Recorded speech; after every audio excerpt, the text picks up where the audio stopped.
आइए form 26 QC लिखो थोड़ा सा, है ना।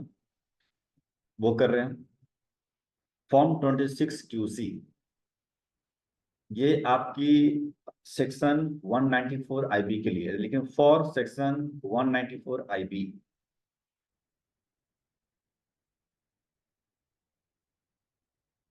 फॉर सेक्शन 194 IB क्या कहता है वैसे? यूजर रेंट पे कर रहा है तो कोई भी एक आम इंसान रहने के लिए रेंट पे करते हैं, कितने अमाउंट से ऊपर? 50,000 पर मंथ से ऊपर, तो वो पूरी पेमेंट ना करके TDS काट के पे करेगा। करेक्ट। पे करने का तरीका सेम है जैसा कि 26 QB था, सेम उसी पैटर्न पे ये होगा। हमें यहाँ पर पहले लॉगिन करना है। कौन लॉगिन करेगा, मकान मालिक या किराएदार? करेक्ट, क्योंकि किराएदार ही पेमेंट करने वाला है, तो किराएदार लॉगिन कर रहा है। ठीक है, चलिए मैं लॉगिन कर रहा हूँ।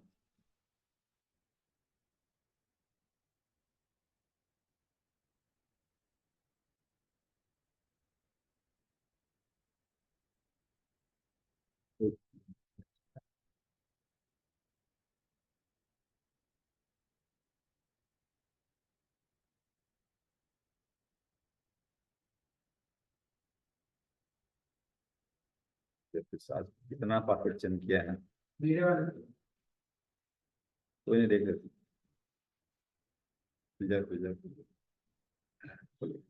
ठीक है, तो ये खुल गया है। इसके बाद हमें 26 QB के लिए कहाँ जाना होता था? ई फाइल। इसके बाद ई पे टैक्स चला गया मैं, न्यू पेमेंट, फिर नीचे आएंगे 26 QC हम सिलेक्ट करेंगे और यहाँ करेंगे प्रोसीड। मान लीजिए इनमें कोई डिमांड निकलता है तो यहाँ कर देंगे। तो हम 26 QC प्रोसीड हो गया। फिर यहाँ आते रेजिडेंट नॉन रेजिडेंट, हमने रेजिडेंट ले लिया।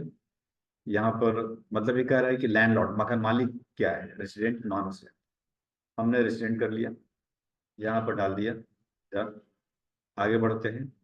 Weather more than one tenant, एक से ज्यादा किराएदार है, जनरली नहीं होता है, नो करेंगे। अगर मान लीजिए दो ज्वाइंट मिलकर के हम एक मकान ले रखे और 60,000 मंथली है, तो 30,000 की जिम्मेदारी हमारी, 30 की उसकी रहेगी।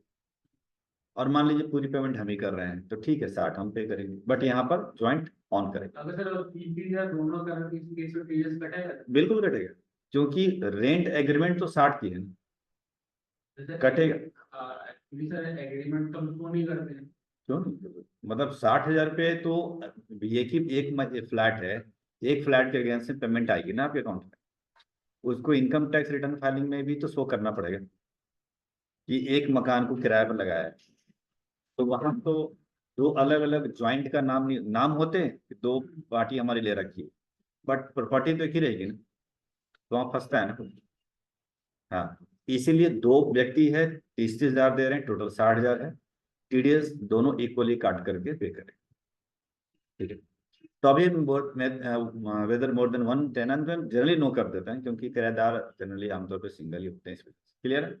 चलिए आगे बढ़ के हम कंटिन्यू करते हैं। कंटिन्यू करने के बाद यहाँ पर कह रहा है कि वो तो ठीक है, लैंडलॉर्ड रेसिडेंट है, ठीक है ठीक है। अब यहाँ पर लैंडलॉर्ड का पैन कार्ड बताएं। हाँ हाँ बताओ। जे डब्ल्यू डब्ल्यू MPK 0006 हाँ 00 अगेन करेंगे JWMPK 00 कर दिया। यहाँ पर फ्लैट नंबर डोर नंबर मान लीजिए कुछ भी दे दिया जो आपके घर का एड्रेस हो। ठीक है, प्रॉपर 1104 पर मान लीजिए। यहाँ आने के बाद यहाँ आते हैं, मोबाइल नंबर डाल देते हैं 2 4 6 8 10। यहाँ डालते हैं email ID। कम हो गया क्या वो? है कम हो गया, 2 4 6 8 10। मोबाइल नंबर स्टार्ट विद 9 अच्छा अच्छा वो वाला 9 8। ओके, इसलिए गड़बड़ चल रहा था।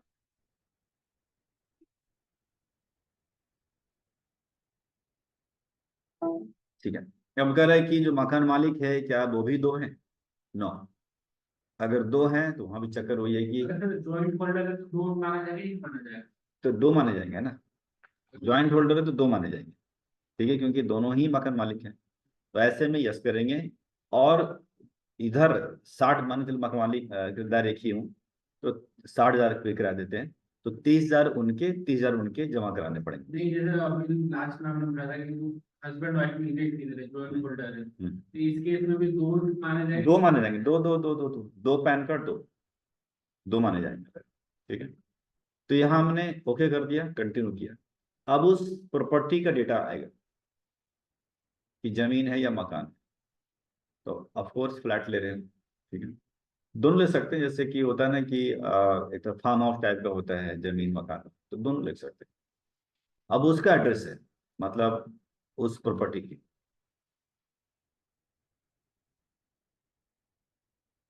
चलिए, ले लिया मैंने। यहाँ पर आते हैं, कह रहा है कि पीरियड ऑफ टेनेंस, यानी कितने महीने के लिए किराया लगा है। आमतौर पे 11 मंथ का एग्रीमेंट बनता है आमतौर पे। Total value of rent paid 60,000। ये मतलब मंथली वाला लिखना है इसके अंदर। Monthly monthly monthly monthly monthly, एक एक महीने का, साल का कुछ नहीं इसमें नहीं। कह रहा है value of rent paid in last month, यही कमी है इसकी। कह रहा है कि लास्ट मंथ में आपने कितने पे किया थे। अब अगर दूसरा महीना है फिर तो 60,000 है, लेकिन पहला महीना है तो जीरो रहेगा ना।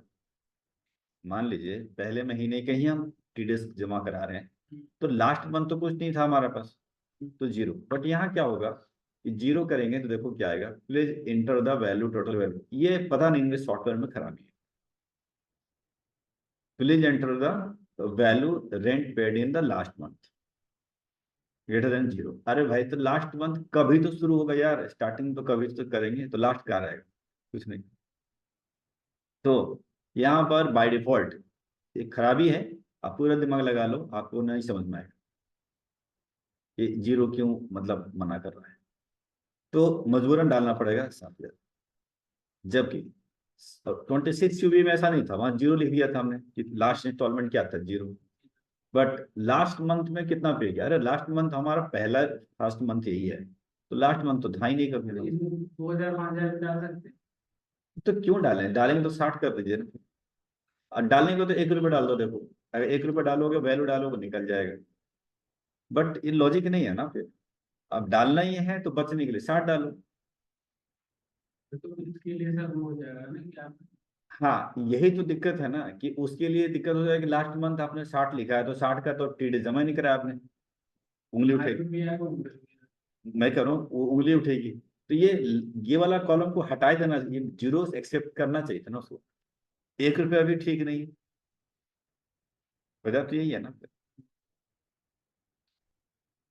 तो आप यहाँ पर एक इसमें कमी है। हालांकि रेंट पेमेंट में 60,000 डलवा के कई बार पेमेंट करवाई है लोगों को, दिक्कत अभी तक आई नहीं। लेकिन मैं कह नहीं सकता हूँ कि आगे ये सॉफ्टवेयर में या आगे कुछ क्या करते हैं, लेकिन अभी तक कोई ऐसा क्वेरी आई नहीं। पर इसके बिना जाएगा नहीं। जीरो करोगे फिर देखो मना करेगा। हटा भी दो। अगर सर हमने एडवांस दिया है, फॉर एग्जांपल में एडवांस लेते हैं 1 महीने या 2 महीने का, तो एडवांस पे टीडीएस काटना पड़ेगा ना। सिक्योरिटी सिक्योरिटी अमाउंट देते हैं और नहीं, एडवांस। हाँ मैं बताता हूँ। तो सिक्योरिटी अमाउंट को टीडीएस नहीं काटना आपको, क्योंकि सिक्योरिटी अमाउंट वापसी हो जाएगी। टीडीएस कटता सिर्फ उस अमाउंट के ऊपर जो दूसरे वाले बंदे के इनकम है, हमारा खर्चा है। तो रेंट जो एडवांस पे कर रहे हैं वो तो खर्चा हमारा है, क्योंकि 1 महीने बाद वसूल लेंगे, वो मेरा एक्सपेंस है, उसका इनकम रहेगा। बट सिक्योरिटी अमाउंट तो वापसी हो जाएगी बाद में। तो टीडीएस का तो पार्ट ही नहीं है ना। तो मान लीजिए 1 तारीख को हम आए हैं किराए पर, तो 1 तारीख को आए हम 60,000 रुपये तुरंत आपको पे कर दिया एडवांस में। और मान लो 2 महीने के हमने सिक्योरिटी जमा किया 1,20,000 रुपये। तो 1,20,000 तो अलग रखो, उसका तो कोई लेन देन ऐसे नहीं, टीडीएस है। 60,000 का तो हमारा आएगा ना इसमें। लेकिन लास्ट मंथ क्या रहेगा, कुछ नहीं। तो यही तो पंगा है ना इसमें। अब कह रहा है कि please enter the value of rent paid in last month. अब लास्ट मंथ 1 रुपये भरते हैं तो लॉजिक वाइज कहेगा 1 रुपये को रेंट होता है। ये भी क्वेश्चन उठेगा। समझ रहे हो बात? तो अब तक मैंने 60,000 करा के ही उसको करवाया है, क्योंकि लॉजिक में तो 60 ही आना चाहिए, मतलब अगर वैसा दिमाग लगाए तो।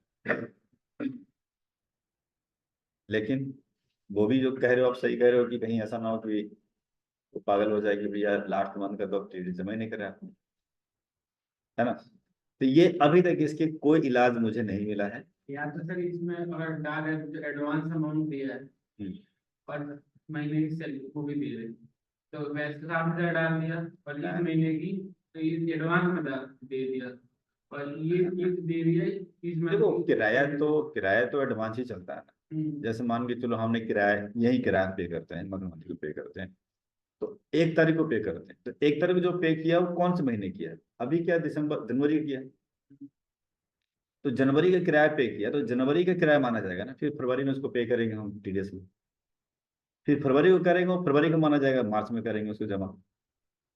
नहीं सर, है। जैसे हमारे साइड में जैसे वैसे भी होता है, अगर एडवांस आपने दिया है हम्म, फॉर एग्जाम्पल तो उसी मंथ का माना जाता है। हम्म, जिसमें हमने एडवांस नहीं दिया है हम्म, तो हम लेने के बाद 1 महीने बाद पेमेंट करते हैं। हम्म, जनवरी में हाँ ठीक है, समझ किया गया। तो फरवरी में हम पेमेंट कर रहे हैं। हाँ।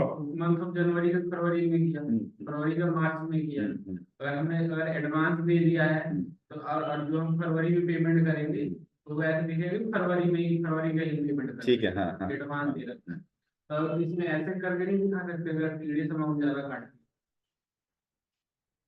जो एडवांस दे रखा नहीं, है। मैं आप एक एग्जांपल दो सिंपल शब्दों में, कि मैं 1 जनवरी को किराया लिए पर आया है मेरे पर, ठीक है, रहने के लिए 1 जनवरी को आया, हम्म, और 1 लाख रुपए दिया हमने सिक्योरिटी अमाउंट, जब वापसी होगी उसको अलग कर दें, हम्म, और 60,000 मंथली किराया है। ओनर ने बोला 60,000 रुपये तो आपका, हमने टोटल पे किया 1,60,000 रुपये, हम्म, जिसमें 60,000 बोला इस महीने किराया है, हम्म, फिर अगले मंथ फी आएगा 1 तारीख को तो फिर किराया है, तो 60,000 रुपये किराया भरेंगे, तो अब यहाँ 60,000 तो किराया भर दिया मैंने, 11 महीने की एग्रीमेंट हो गया। हम्म। लेकिन ये वाला पार्ट में क्या करेंगे? ये तो साफ साफ कर रहा है ना कि value of rent paid in the last month. ये भी जब जब हम एडवांस में देंगे फिर भी भरना ये तो रेंट ही है, वो तो एडवांस दे रहे हैं, वो रेंट हो गया ना एक तरह का, हम पेड कर रहे हैं। पेड और क्रेडिट विच एवर अर्लियर, तो पहले तो पेडमेंट आ गई तो हमारा तो लायबिलिटी बनती है यहाँ पे, बट लास्ट मंथ क्या बनता है? हाँ ना, समझ रहे हो बात को? तो ये कभी ChatGPT से बात करना, ठीक है, कि ऐसा क्यों होता है जो कि जीरो डाल करके एक्सेप्ट नहीं करता है, तो क्या जवाब देता है? अभी करेंगे, टाइम फालतू में लगेगा, करना बस, ठीक है।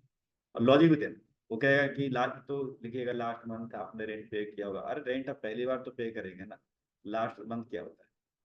सेकेंड मंथ में समझ में आता है, थर्ड मंथ समझ में आता है, लेकिन पहले महीने में थोड़ी समझ में आता है।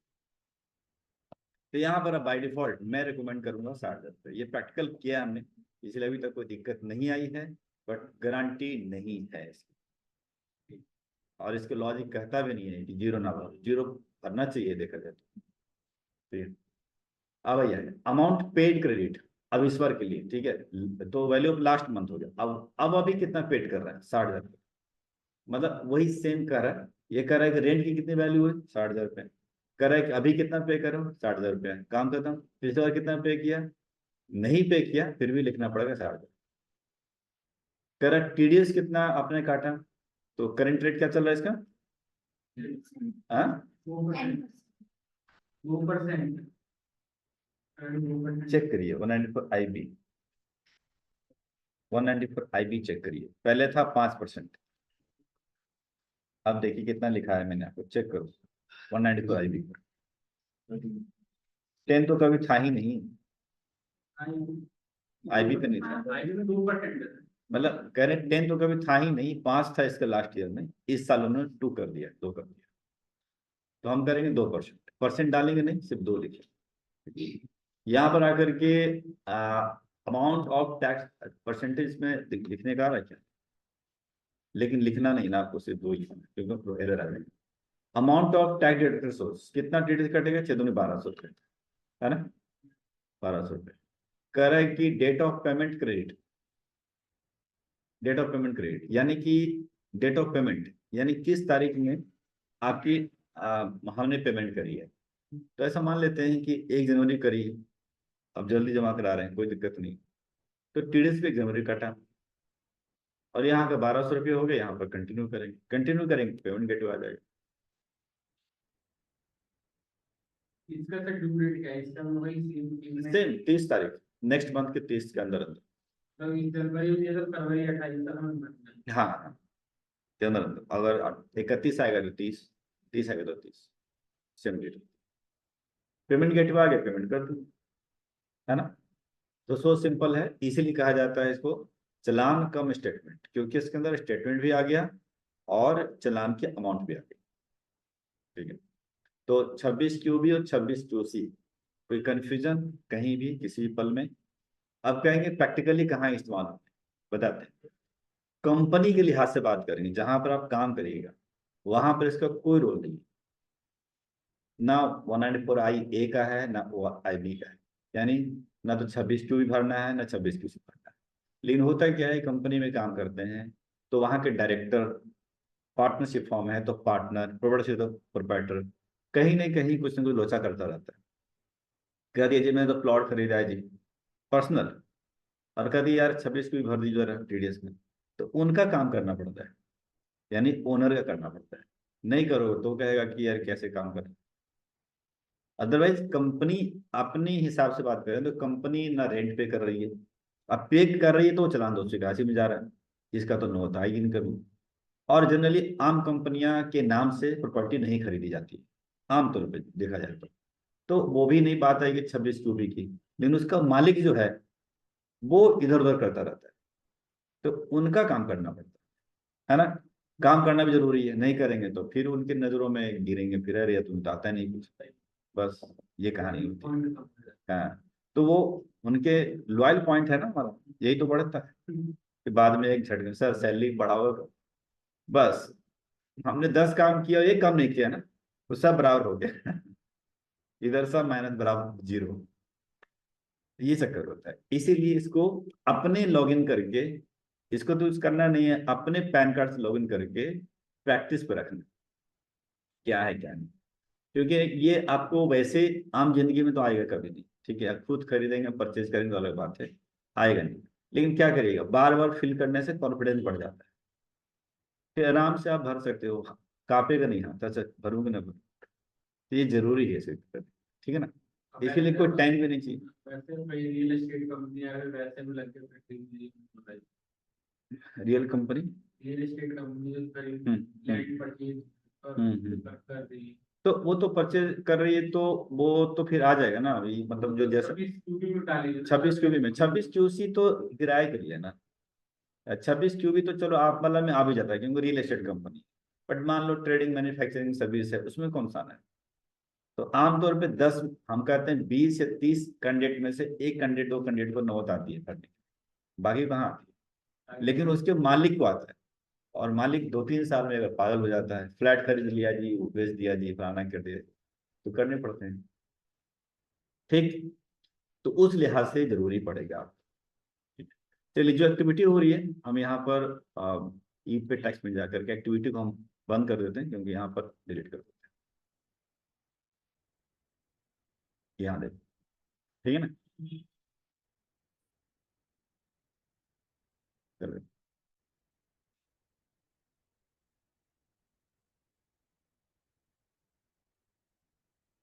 यहाँ से करते हैं लॉग आउट, क्योंकि इस सेक्शन बताना था मेरे को।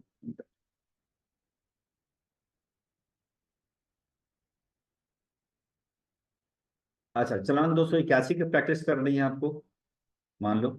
तो जैसा मैंने आपको चालान 281 में भी बताया था लॉगिन करने के बाद, है ना, तो प्रैक्टिस करना है, तो मैंने बिना लॉगिन का भी ट्राई किया था एक दिन, याद नहीं आ रहा, जो कि नहीं वो होता था।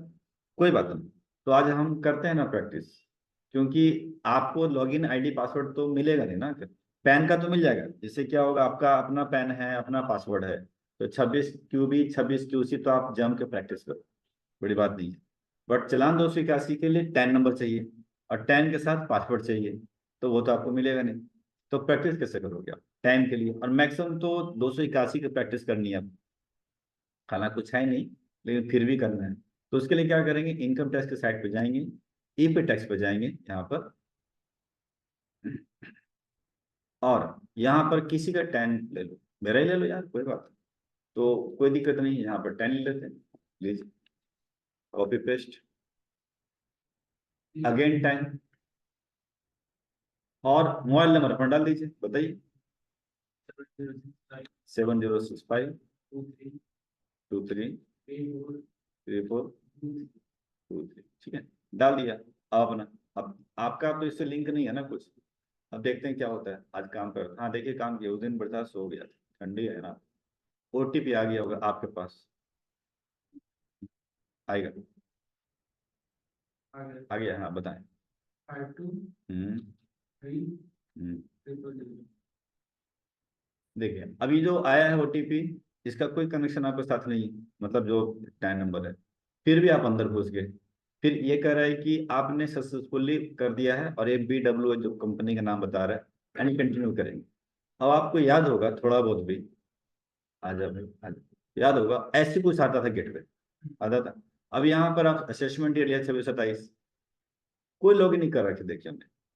फिर फाइनेंशियल आ गया, आपका पे टीडीएस में जाएंगे, टीडीएस जाने के बाद देखिए सेक्शन आ गया आपका। याद होगा हमने फिर यहाँ गए थे, फिर यहाँ गए थे, 194C क्लिक किया था, कंटिन्यू किया था। इसके बाद देखिएगा नॉन कंपनी आ गया यहाँ पर, ठीक है। फिर यहाँ पर हमने अमाउंट डाल दिया था, याद करिए, 1000 का। फिर इंटरेस्ट वगैरह डालकर कंटिन्यू करेंगे, पेमेंट गेटवे आगे देखिए। आपको लग रहा है कि लॉगिन नहीं है, ऐसा लग रहा है कि लॉगिन है, बट लॉगिन नहीं है। तो ये तो काम आप भी कर सकते हो, किसी का टाइम ले लो यार, हजारों मिल जाएंगे टाइम, है ना। तो इनकी प्रैक्टिस करते रहो। अब देखना ये है कि एक्टिविटी की है आपने, एग्जाम्पल, क्योंकि आपने अपना पैन वो डाला नंबर वगैरह, क्या लॉगिन करने के बाद ये सेव्ड ड्राफ्ट में आता है कि नहीं आता। मैंने जो अपने करता तो आ जाता था सेव्ड ड्राफ्ट। अगर आ जाता है तो ये थोड़ा सा दिक्कत है कि उसको, जिसका है टाइम, उसको लगेगा यार मैंने तो कुछ किया नहीं, तो एक्टिविटी कैसे दी गई इसके अंदर। और ये ओपन है, ये तो कोई भी कर सकता है, क्या मालूम कौन किया है ना। तो एक बार लॉगिन करता हूँ, देखता हूँ, देख करके कि अंदर में एक्टिविटी में ये आया कि नहीं।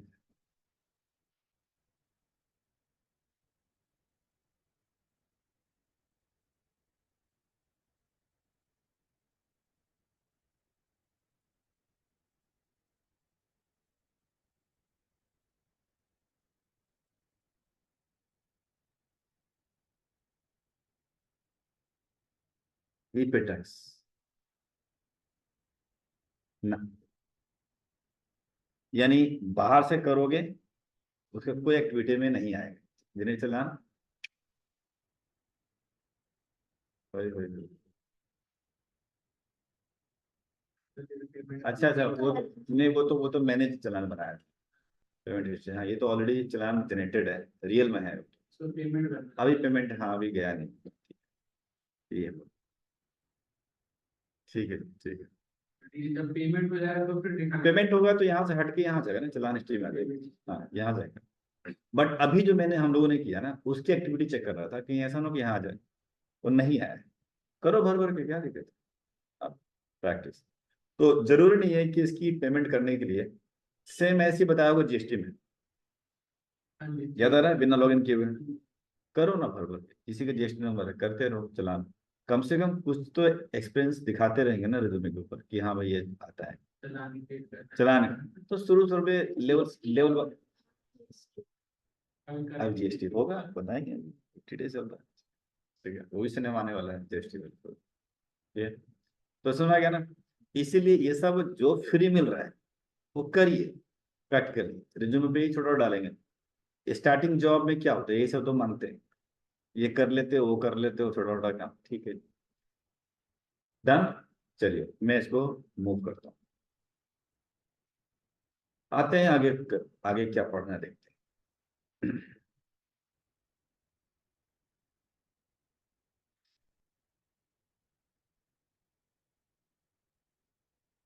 तो अब मेरे हिसाब से 8 नंबर तो बिल्कुल परफेक्ट हो गया, बराबर। यानी चालान 281, 26 QB, 26 QC, ये क्लियर हो गया बिल्कुल, ठीक, 281 भी हो गया क्लियर, 26 QC हो गया, 26 QB हो गया। अब हम बात करते हैं कि हमारी सरकार की तरफ से क्या क्या एक्टिविटी किया गया। सरकार का कहना है बिल आया है, अच्छी बात है। जो बिल आया है उसको गौर से देखो, किस सेक्शन में टीडीएस काटना है, टीडीएस की एंट्री कर दो, चलो भी ढंग से करना पड़ेगा। वो टीडीएस कटा हुआ अमाउंट है उसको जमा भी करो, तो नेक्स्ट मंथ में आपको जमा कराना है, जो टाइम बताया था मैंने आपको, वो भी ठीक है, चलो डन है। उसके बाद सरकार को कहना है कि यार जब चालान 281 जमा किया था उसके अंदर तो तूने पार्टी का नाम बोला ही नहीं, किस पार्टी का है, किस सेक्शन में है, कुछ तो कहाँ बोला है। कोड डाला, ठीक है मानते हैं, लेकिन उसमें 3-4 लोगों का घुसा के एंट्री कर दिया, मतलब पेमेंट कर दिया। तो अब बताना है डिटेल्स कि लोगों को जिनका टीडीएस काटा है वो कौन कौन लोग हैं, पैन कार्ड क्या है, बिल अमाउंट कितना है, कितना रेट से टीडीएस काटा है, डिटेल जाती है, उसको बोलते हैं टीडीएस रिटर्न फाइलिंग करना। ठीक है, तो कब जाती है रिटर्न फाइलिंग करने के लिए, इन्हीं के बारे में यहाँ पर लेकर चल रहे हैं। सुनिए, ये आपको मिल जाएगा सीट नंबर 4 पे, सीट नंबर 4 में मिल जाएगा, यहीं से पढ़ लेना क्योंकि सेम चीज में लिखा है, ज्यादा कुछ है। TDS return filing, TDS return filing का मतलब क्या होता है? टीडीएस रिटर्न फाइलिंग का मतलब है कि जो डिटेल्स हमने, एक्सपेंसेस बिल हमारे पास आए हैं उनकी डिटेल्स, जैसे कि वेंडर का नाम, उसका पैन कार्ड, एड्रेस, बिल का अमाउंट, टीडीएस का अमाउंट, सेक्शंस, चालान जो पेमेंट करी है अभी उसके अगेंस्ट में चालान पेमेंट किया था उसकी डिटेल्स, ये सब कुछ सरकार के पास जाता है। सरकार कौन? इनकम टैक्स डिपार्टमेंट के पास। तो ये जो भी बिल हमारे पास आए थे एक्सपेंसेस के, उनके ऊपर टीडीएस काटा, तो बिल की डिटेल्स और साथ ही साथ चालान पेड की डिटेल्स दोनों को कंबाइन करके हमें भेजना पड़ता है सरकार को, उसे बोलते हैं रिटर्न फाइलिंग करना।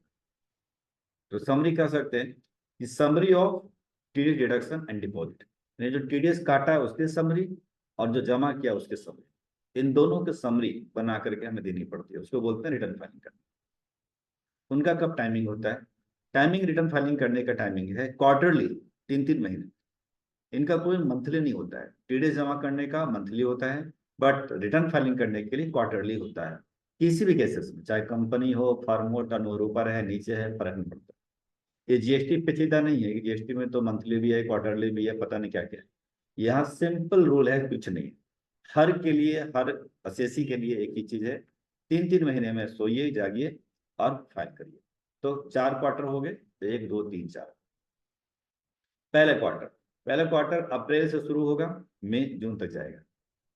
पूरी खत्म होने के बाद, 3 महीने खत्म होने के बाद एक अगला महीना समय मिलेगा, 31 जुलाई।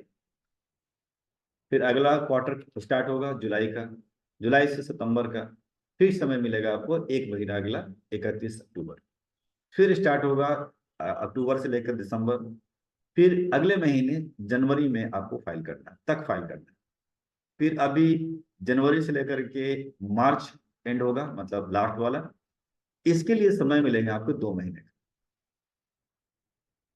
यानी कि मार्च एंड तक रहेगा, तो रहेगा अपने को अप्रैल और मई, 2 महीने समय रहेगा।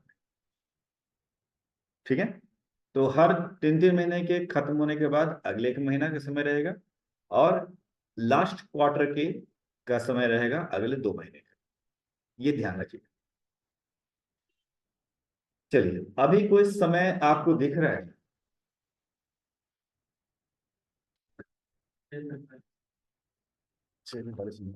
हाँ चलिए, 8 जनवरी 26 चल रहा है।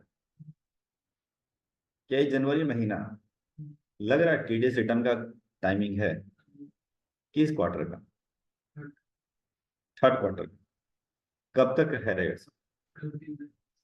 क्योंकि थर्ड क्वार्टर खत्म हुआ अभी, अक्टूबर नवंबर वाला। तो पिछले 3 महीने में जितना भी हमने टीडीएस काटे होंगे, जमा कराए होंगे, बिल आया होगा, सबकी डिटेल्स बनाकर हमें देना है अभी। कब तक? जनवरी 31 तक। ठीक है ना, ध्यान देना बस, ये है यहाँ पर।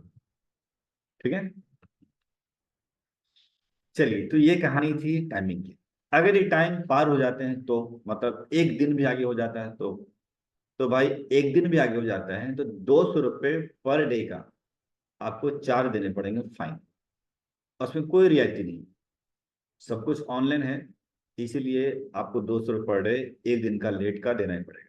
ऐसे 2 दिन तो 400-600 ऐसे चलता रहेगा। अब जब रिटर्न फाइलिंग करते हैं यानी डिटेल्स देते हैं, तो सरकार ने इसे 2 पार्ट में बांट दिया। बोला देख भाई, जो सैलरी वाले लोगों के लिए टीडीएस काटा है उनका अलग डेटा दो, अलग डेटा दो, उसके लिए 24Q दो, फॉर्म नंबर 24Q भरो। और जो सैलरी वाले नहीं है, अदर सेक्शंस में है, उनके डेटा अलग जाएंगे फॉर्म नंबर 26 क्यू में। जैसे और फिर और हम पार्टनरशिप फॉर्म में हम सैलरी दे दें, हाँ जी, 94 3 से कटता है, तो सेक्शन बेसिक कितना सैलरी दे है? 26 क्यू क्यू आ गया ना, 192 सेक्शन 24 क्यू। लीजिए सेक्शन में बात करते हैं। सेक्शन 192 जाएगा 24 क्यू, अदर देन सेक्शन 192 कुछ भी मान लीजिए 26 क्यू में जाएगा, खत्म। आप जो सैलरी बोलो, कमीशन बोलो, जो भी है, सेक्शन 192 है। ठीक, मान लें किसी क्वार्टर के अंदर आपकी 24 क्यू नहीं है, होता है छोटी छोटी कंपनी, जैसे हमारे यहाँ क्या है, जैसे हम टीडीएस काटते हैं, तो सैलरी वाले बंदे ही इतना नहीं है जो कि टीडीएस में दायरे में आए, छोटे सैलरी है, नहीं काटते हैं, यानी 24 को नहीं जाता हमारा। लेकिन कॉन्ट्रैक्टर वगैरह रहता है, 26 को जाता है। तुम्हारा रिटर्न कितनी जाएगी? सिर्फ एक रिटर्न 26 को, लेकिन दोनों रहेगा तो दो रिटर्न जाएगी, दो अलग अलग, 24 क्यू अलग, 26 क्यू अलग। लेकिन मान लो किसी महीने में हमारे ऐसा कोई बिल नहीं आया है जिसमें टीडीएस काटना हो, किसी भी क्वार्टर के अंदर, तो आपको रिटर्न फाइलिंग नहीं करना है। In other words, nil return TDS no need. यानी अगर कोई एक्सपेंस बिल नहीं है जिसके ऊपर टीडीएस काटा है, नहीं काटा है, तो आपको कुछ नहीं करना, ठीक है, तो आपको कुछ भी नहीं करना यहाँ पर। ठीक, लेकिन जीएसटी में ऐसा नहीं होता है। जीएसटी में अगर नई परचेज है, नई सेल है, फिर भी फाइल करना। यहाँ पर नहीं है कुछ भी, मत फाइल करिए, ठीक है। और लेट हुआ तो 200 रुपये पर डे। जैसे मान लो कि किसी एक क्वार्टर के अंदर हमारे यहाँ 35 एम्प्लॉय थे, कॉन्ट्रैक्टर 5 थे, रेंट का 3 बार टीडीएस काटा, कमीशन का 7 टीडीएस काटा, तो दो पार्ट में बढ़ गया। ये हो गया 24 क्यू, ये हो गया 26 क्यू। अब दोनों को मिला करके टाइमिंग जो बताते हैं आपको, वो जुलाई 31 है, 9 दिन का लेट हो गया, तो 9 गुना 200 रुपये इसके हो गए, 1800 रुपये। और इनका मिला करके 200 रुपये पर डे हो गया, क्योंकि एक अलग फॉर्म हो गया ना। तो 200 गुना 9, 1800 रुपये, टोटल 3600 भरने पड़ेंगे। इंटरेस्ट नहीं, पेनाल्टी वाला कॉलम। हाँ, इंटरेस्ट नहीं जाता ना ये तो, वो तो हाँ, जब वो टीडीएस नहीं जमा किया था, ये तो रिटर्न फाइलिंग नहीं किया उसका है। तो ये ओनली ओनली पेनल्टी में डालेंगे और कर सकते हैं। बिल्कुल।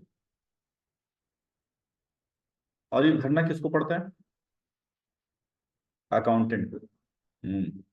कंपनी थोड़ी छोड़ छोड़ देगी, बोलो बोलेगी हम क्या करें, तुम्हारा लेट होगा, तुम समझ। तो इसीलिए डायरी रखी हमारे जैसे, याद नहीं रहेगा इतना सारा, है ना।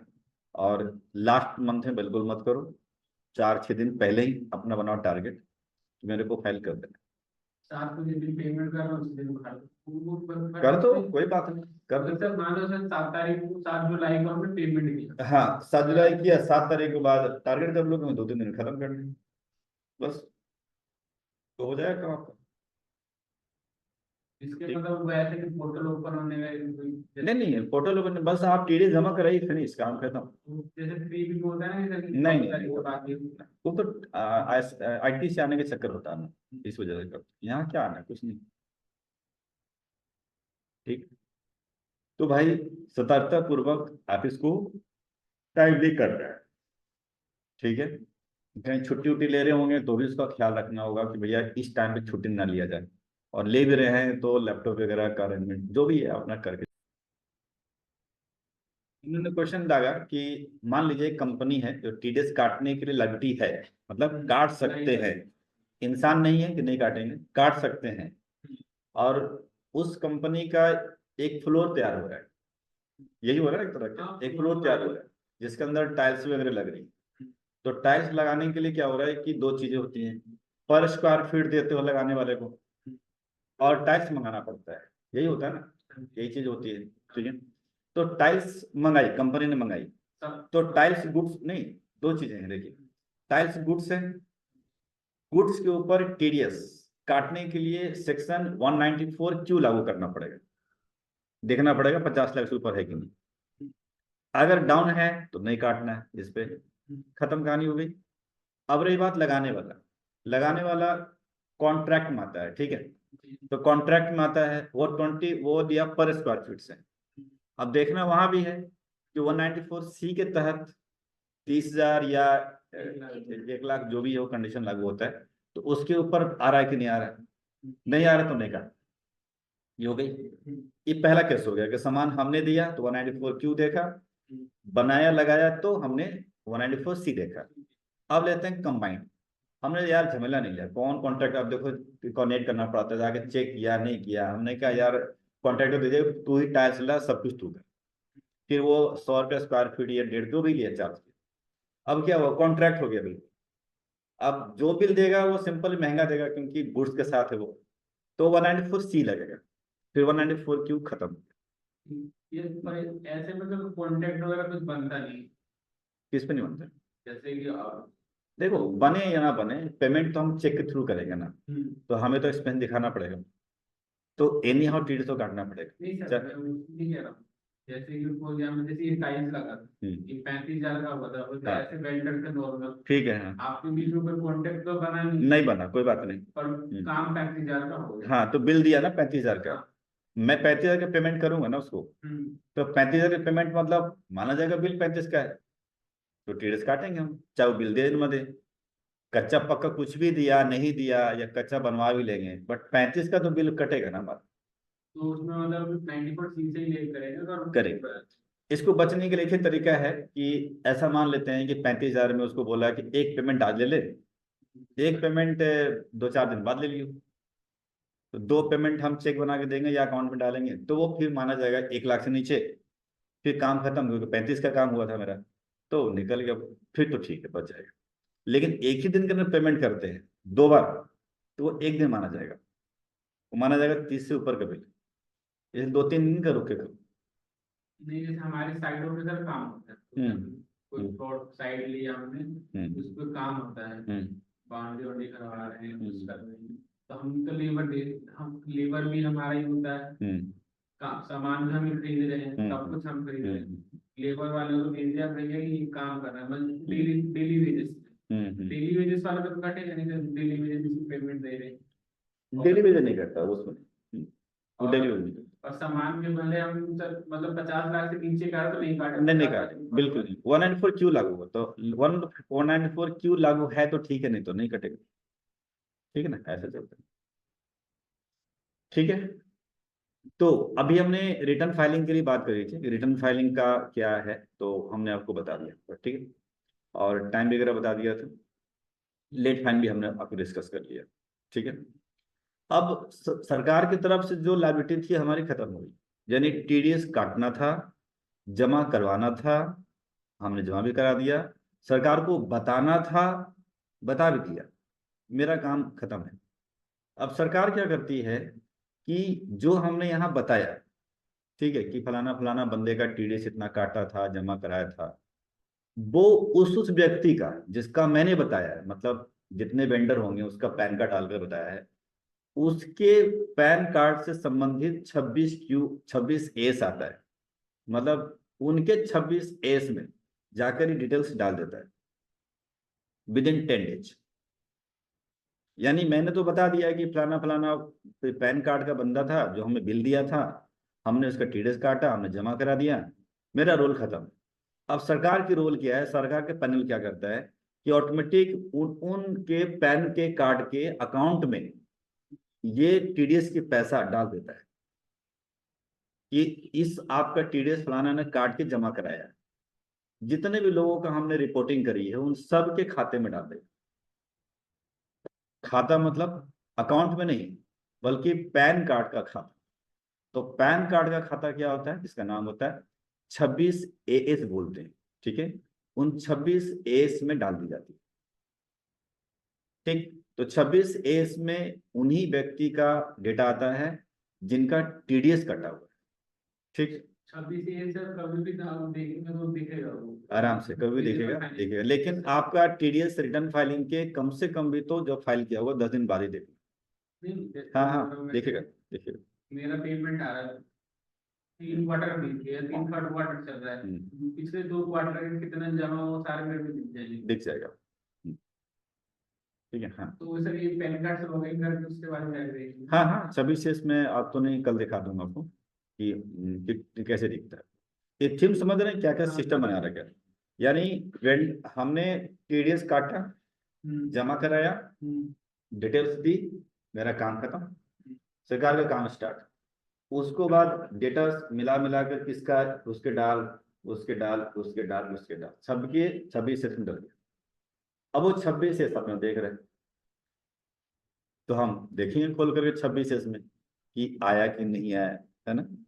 वो हम कल बात करें। ठीक है, चलिए।